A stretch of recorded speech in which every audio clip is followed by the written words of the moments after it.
Selamat pagi semuanya. Salam sejahtera untuk kita. Sivitas Akademika yang saya kasih di dalam Tuhan Yesus Kristus. Kita berjumpa dalam ibadah Senin tanggal 3 Mei 2021. Dan marilah kita sebelum mendengarkan firman Tuhan, bersama-sama kita berdoa memohon pertolongan Tuhan. Allah Bapa di dalam surga, bersama-sama kami menghadap kehadirat-Mu, memohon berkat dan pertolongan di dalam kami akan mendengarkan firman-Mu. Kiranya Engkau membuka hati pikiran kami, supaya dapat menerima firman-Mu yang kudus itu di dalam kehidupan kami sehari-hari. Berkatilah hamba-Mu yang penuh dosa dan celah serta penuh dengan kekurangan ini. Urapilah mulut, hati dan pikiran kami untuk menyampaikan firman-Mu. Dan kiranya Engkau mengampuni dosa kami, sehingga kami tahir untuk menyampaikan firman. Di dalam Tuhan Yesus kami berdoa. Sivitas Akademika yang saya kasih di dalam Tuhan Yesus Kristus. Pada ibadah Senin 3 Mei 2021 ini, bersama-sama kita akan mendengarkan, kita akan membaca firman Tuhan yang tertulis di dalam kitab Filipi 3 ayat 17 sampai dengan 21. Filipi 3 ayat 17 sampai dengan 21. Sebuah perikop yang berjudul Nasihat kepada Jemaat-Jemaat. Saudara-saudara, ikutilah teladanku dan perhatikanlah mereka yang hidup sama seperti kami yang menjadi teladanmu. Karena seperti yang telah kerap kali kukatakan kepadamu dan yang kunyatakan pula sekarang sambil menangis, banyak orang yang hidup sebagai seteru salib Kristus. Kesudahan mereka ialah kebinasaan. Tuhan mereka ialah perut mereka. Kemuliaan mereka ialah aib mereka. Pikiran mereka semata-mata tertuju kepada perkara duniawi. Karena kewargaan kita adalah di dalam surga, dan dari situ juga kita menantikan Tuhan Yesus Kristus sebagai juru selamat, yang akan mengubah tubuh kita yang hina ini sehingga serupa dengan tubuhnya yang mulia, menurut kuasanya yang dapat menaklukkan segala sesuatu kepada dirinya. Demikian firman Tuhan, dan yang berbahagia adalah kita yang membaca firman Tuhan, yang mendengarkannya, dan yang melaksanakannya dalam kehidupan sehari-hari. Ibu, Bapak, dan Saudara Sivitas Akademika yang terkasih, renungan ibadah Senin ini saya beri judul Keteladanan dalam Pendidikan. Dalam hal keteladanan, sejarah perkembangan gereja mencatat bahwa gereja itu mengalami siklus 500 tahunan. Dan sampai saat ini, gereja terus mengajarkan keteladanan. Siklus 500 tahunan itu menurut Guichun Jun dan Phyllis Tickle memperiodisasi demikian. Gereja 1.0 adalah gereja perdana yang dimulai sejak Pentakosta, yaitu tahun 0, The Great Transformations. Yesus Kristus ada di dalam periode ini. Gereja 2.0 adalah gereja negara, yaitu Emporium Romanum, dimulai tahun 590 yang disebut The Great Gregory dan Keruntuhan Romanum. Kemudian tahun 1054 The Great Schism, Gereja Timur Barat. Masuk ke periode gereja 3.0 adalah gereja majemuk yang disebut Protestantisme. Tahun 1517, The Great Reformation terjadi dan Protestan ada. Dan gereja 4.0 adalah gereja yang saat ini yang disebut dengan gereja digital, yang hidup dan ada pada industri 4.0 dan COVID-19. Tahun 2019, tahun 2020, dan tahun 2021 ini adalah the Great Emergency. Nah, dalam setiap siklus, gereja tidak kehilangan sumber teladan utama, yaitu Tuhan Yesus. Dan gereja tetap setia kepada firman-Nya. Civitas Akademika yang terkasih, pada bulan Mei, bulan yang sekarang ini kita masuki, oleh masyarakat Indonesia dijadikan sebagai bulan pendidikan. Tema peringatan Hari Pendidikan Nasional tahun 2021 adalah serentak bergerak, wujudkan merdeka belajar.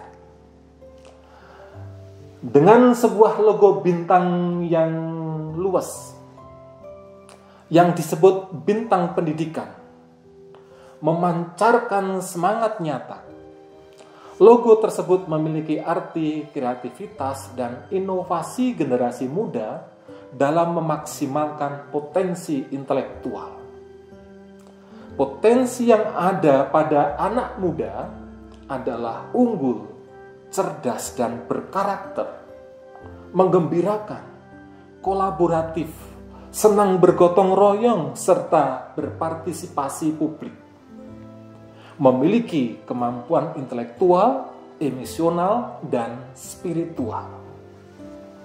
Ibu, bapak, dan saudara mahasiswa, dunia ini dengan dinamikanya sangat dipengaruhi oleh pendidikan. Kemajuan suatu bangsa dan ketertinggalannya juga dipengaruhi oleh pendidikan. Pendidikan yang ada saat ini adalah, kita tahu, lebih banyak berfokus pada pengembangan intelektual, kognitif. Padahal dalam sisi manusia juga memiliki hal penting lain, yang itu afektif dan psikomotorik, keterampilan. Nah, pendidikan dalam ranah keterampilan dan afektif ini, memang kita tahu dalam pendidikan itu ada dan dilaksanakan, tetapi dalam persentase yang minim. Padahal, tugas pendidikan adalah memaksimalkan semua potensi yang ada pada diri anak, ada pada diri siswa, ada diri mahasiswa. Semua yang ada dalam diri anak, siswa dan mahasiswa ini merupakan hal yang holistik, dan anak-anak ini adalah sumber daya manusia, sumber daya masa depan bangsa kita. Nah, tujuan pendidikan ialah meningkatkan sumber daya manusia yang masih muda, baik secara kognitif, afektif, maupun psikomotornya. Secara kognitif, manusia akan mengembangkan daya nalar dan kreativitasnya untuk menjalani kehidupan dan pengembangan ilmu pengetahuan. Psikomotorik yang penuh dengan kecekatan digunakan untuk menunjang kehidupannya, sedangkan peningkatan kerohanian, afektif dibutuhkan untuk menyeimbangkan kognitif dan keterampilan. Dalam sisi kerohanian ini juga diperlukan, karena untuk menyeimbangkan keimanan dan tanggung jawab imannya. Oleh karena itu, dalam kehidupan ini kaum terdidik yang mendidik anak muda akan menjadi orang-orang yang memiliki tingkatan sumber daya manusia yang baik dan akan semakin baik dalam perjalanan waktu yang akan datang. Ibu, Bapak, dan Sivitas Akademika, setiap anak diharapkan dapat bertumbuh dan berkembang dalam kebenaran.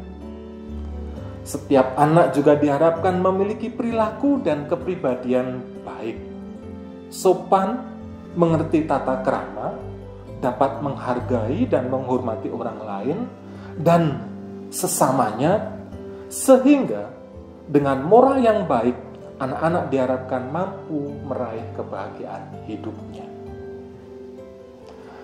Dalam era Merdeka Belajar, ditegaskan lagi saat ini bahwa setiap siswa, setiap mahasiswa, setiap anak muda yang sedang belajar itu memiliki kebebasan untuk memilih minat, untuk memilih apa yang dia sukai dalam belajar.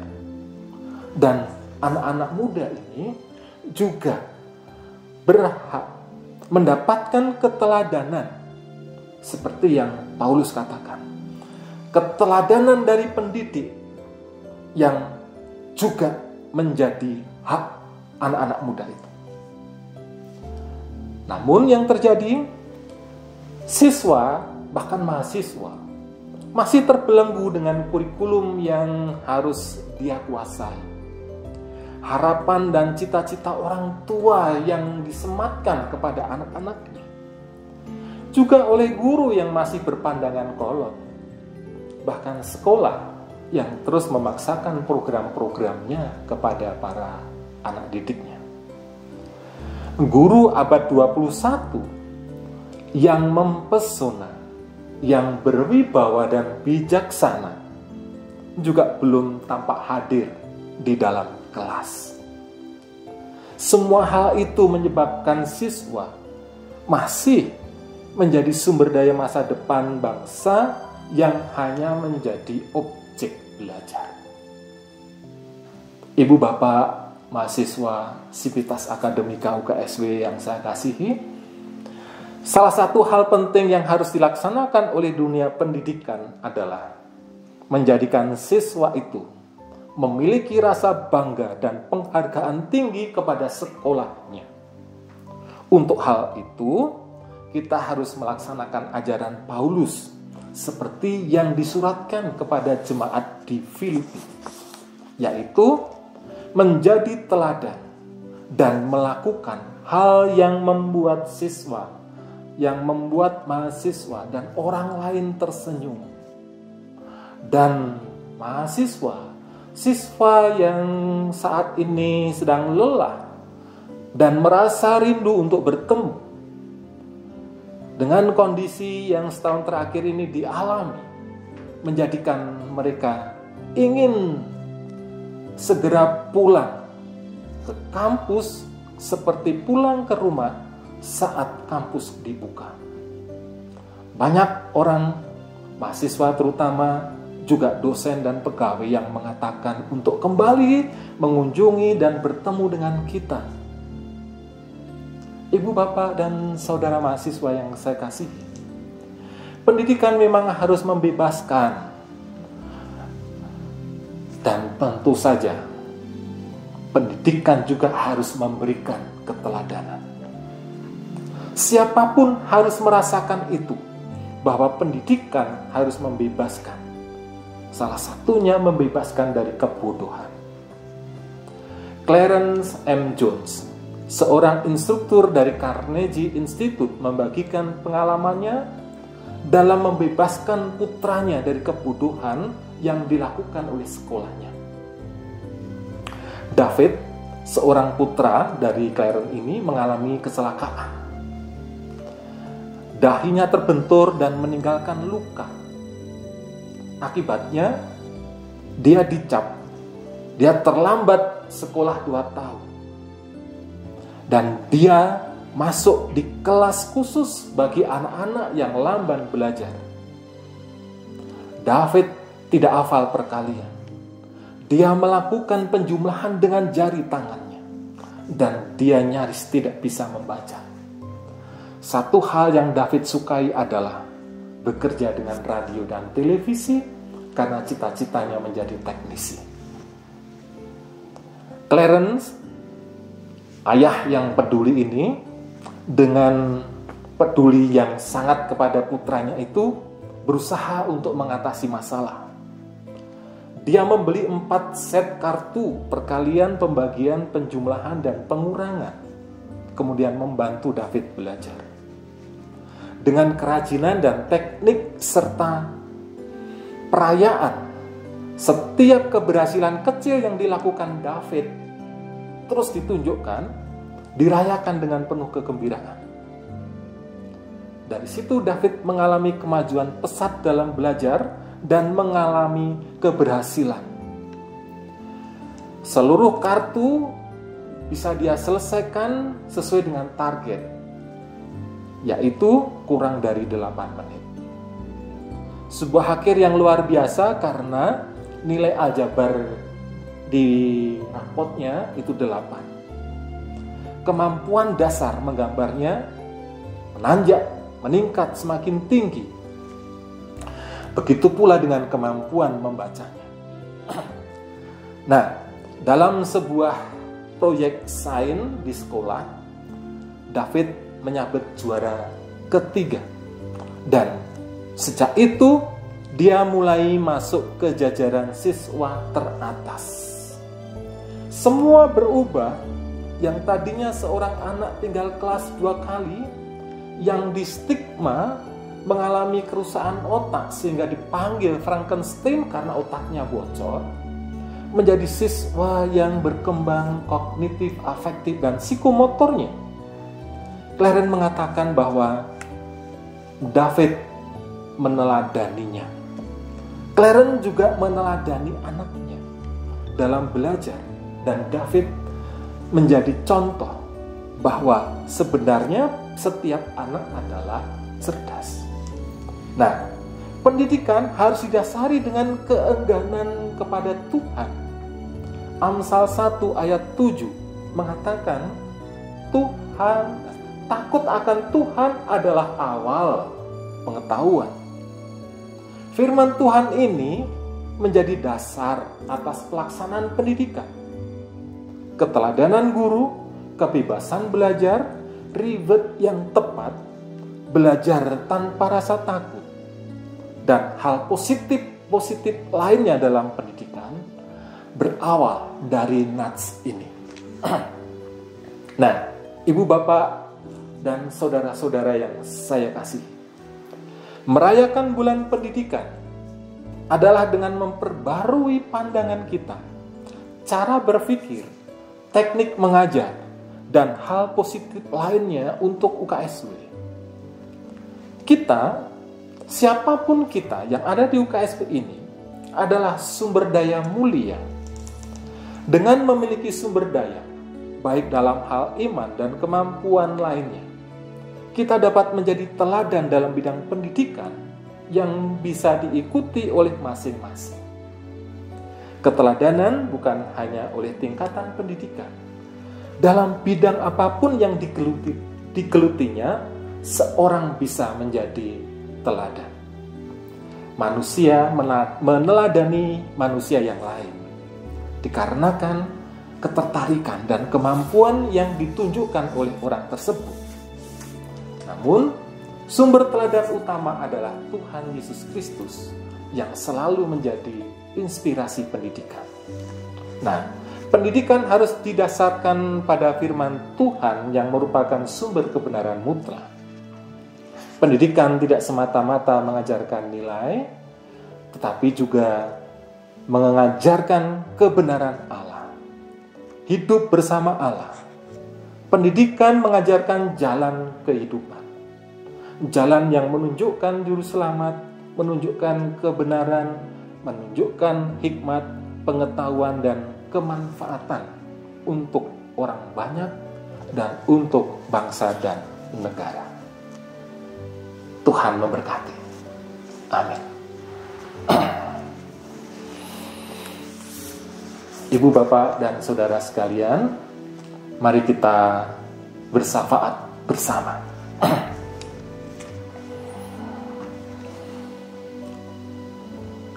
Dengan segala hormat dan kerendahan hati, bersama dengan Civitas Akademika UKSW, pada pagi hari ini, kami datang menghadap kehadirat-Mu ya Tuhan, mengucap syukur atas berkat hidup dan kehidupan, atas berkat UKSW dengan segala kegiatan dan aktivitasnya. Terima kasih ya Tuhan, pagi ini Tuhan mengizinkan kami untuk bersama-sama bersekutu, dan kini kami pun juga membawa doa-doa permohonan kami. Kami berdoa untuk lembaga yang kami cintai ini ya Tuhan, Universitas Kristen Satyawacana.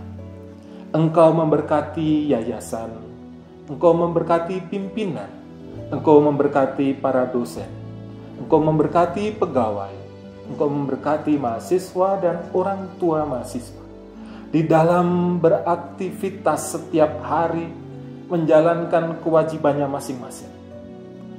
Dengan berkat dan penyertaan serta perlindungan Tuhan, semuanya ada di dalam berkat dan anugerah Tuhan.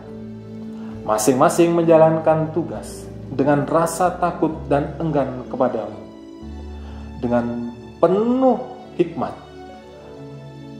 kami melakukan pekerjaan yang sesuai dengan kehendak Tuhan.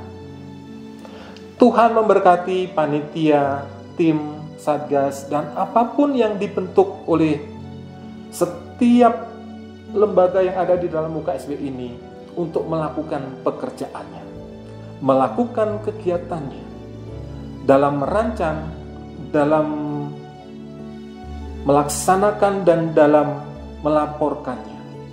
Semuanya penuh hikmat dan penyertaan Tuhan. Program penerimaan mahasiswa baru yang sedang berlangsung, Tuhan berkati.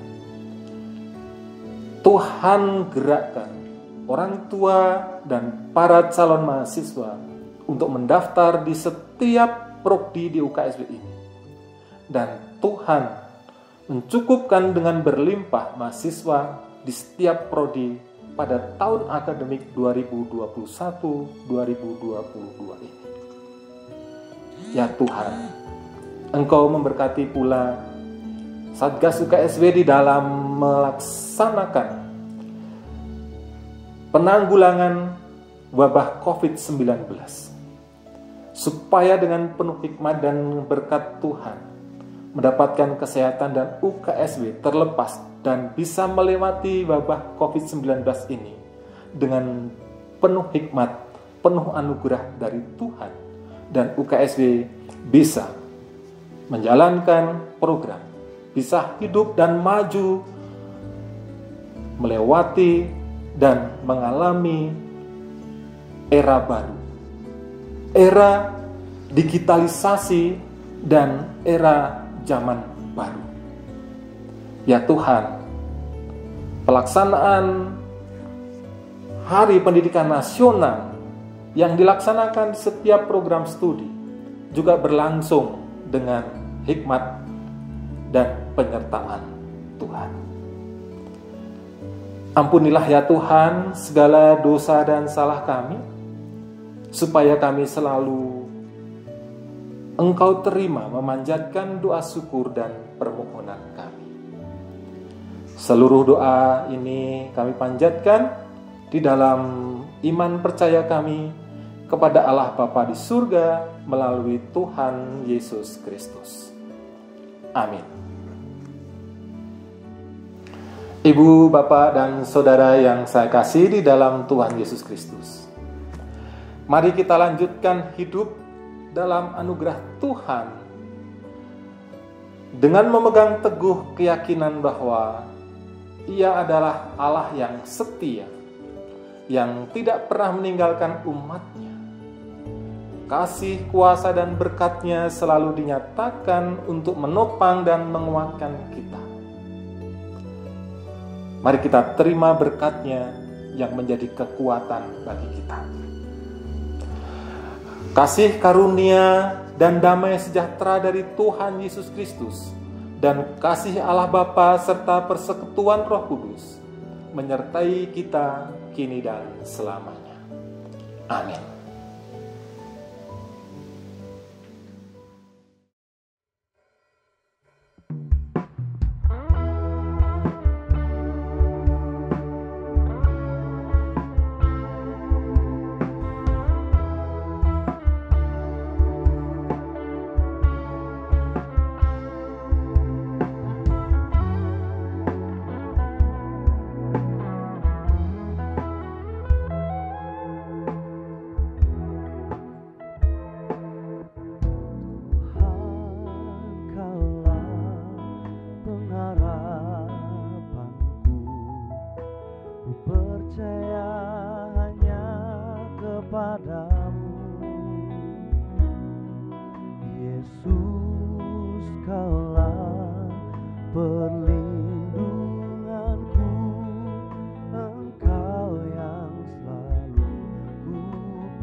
Sepanjang hariku